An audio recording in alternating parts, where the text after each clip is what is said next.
حضرات، ہم جس دور میں ہیں اس دور میں ہماری بے شمار پریشان کن صورتحال میں سے ایک بہت پریشان کن صورتحال یہ ہے کہ آج کا مسلمان اپنے ایمان کے باب میں بہت زیادہ غیر محتاط ہو چکا ہے، اور اس کا نتیجہ یہ ہے کہ بے شمار انسانوں کا ایمان چھن چکا ہے اور ان کو پتہ بھی نہیں کہ ہمارا ایمان چھن گیا ہے۔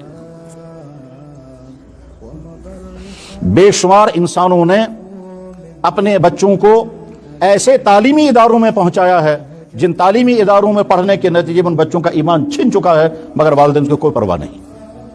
بے شمار ایمان والے وہ حرکتیں کرتے ہیں جن حرکتوں کی وجہ سے یقیناً ایمان ختم ہو جاتا ہے، مگر وہ نہ سوچنے کو تیار ہیں، نہ سمجھنے کو تیار ہیں، نہ ماننے کو تیار ہیں۔ سمجھتے ہیں اس مسلمان، ہم مسلمان ہیں، اب اسے کیا کیسے۔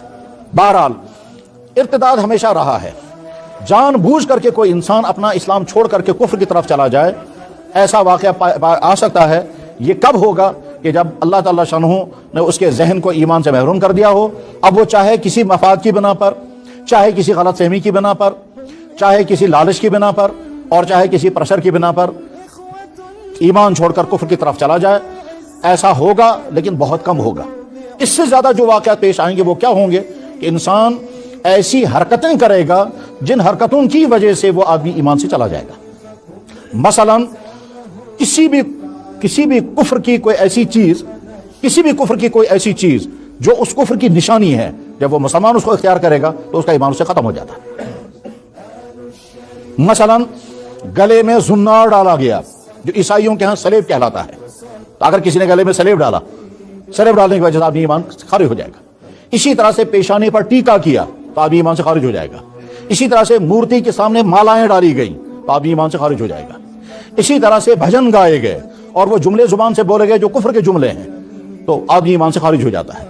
اسی طرح سے ایسی حرکاتیں کی گئیں جو حرکتیں بت پرستی کی بنیاد پر کی جاتی ہیں، اور یہ ایمان والے نے وہ حرکتیں کی ہیں، یا وہ کلام پڑھا جو کفر کی بنیاد پر پڑھا جاتا ہے اور آدمی نے مسلمان ہو کر کے وہ کلام پڑھا ہے تو آدمی ایمان سے خارج ہو جاتا ہے، ایمان اس کا ختم ہو جاتا ہے۔ اس نقطے کو سامنے رکھ کر کے غور کیا جائے، وہ ہمارے سکول، جن سکولوں کے اندر بچوں کو وہ پرائر پڑھائے جاتے ہیں جن پرائروں میں کھلم کھلا کفر ہے اور شرک ہے، تو یقیناً وہ استاد جو پڑھانے والا ہے اگر وہ ایمان والا ہے، وہ بچے جو پڑھنے والے ہیں اگر وہ ایمان والے ہیں، تو ان کفر کے پرائروں کو پڑھنے کے نتیجے میں ان کا ایمان ختم ہو جاتا ہے۔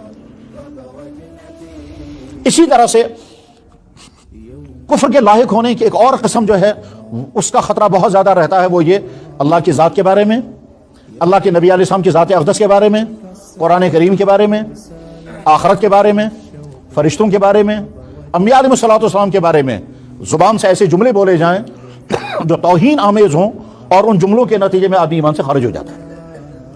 مثلا اللہ کی ذات کے بارے میں ایسے کمنٹس، ایسے جملے بولے جائیں جو آدمی کے ایمان کے ختم کر دیتے ہیں۔ مثلا فرض کیجئے میں نہیں جانتا خدا کون ہوتا ہے، میں نے جس خدا کو آج تک دیکھا نہیں اس کو خدا کو ماننے کے لیے میں تیار نہیں ہوں۔ یا مثلا انسان کو کہتا ہے کبھی کہ صاحب تم تو نہ جانے کہاں غائب رہتے ہو، آج کل تو تم ایسے غائب ہو کہ خدا صاحب کو بھی تم مل نہیں سکتے۔ یا مثلا اللہ کی ذات کے بارے میں کسی نے کہا کہ اللہ تعالیٰ بھی بڑا ظالم ہے، یا خدا نہ خواستہ کسی زبان سے نکل گیا کہ اللہ تعالیٰ کو بھی نظر نہیں آتا، اس نے بھی رحم نہیں کیا۔ گھر میں حادثاتی موت ہو گئی اور اس کی بنا پر بہت غمزدہ ہیں، اس غمزدگی میں زبان سے نکل گئے جملے، اے اللہ آپ نے ہم پر یہ ظلم کیوں کیا، اے اللہ یہ بیچارہ معصوم تھا اس کو کیوں آپ نے مار دیا، کیا اس نے کیوں۔ اس طرح کے جملے جو اللہ کی ذات کے بارے میں ہیں، اس کے لیے فارمولا بنا ہوا ہے۔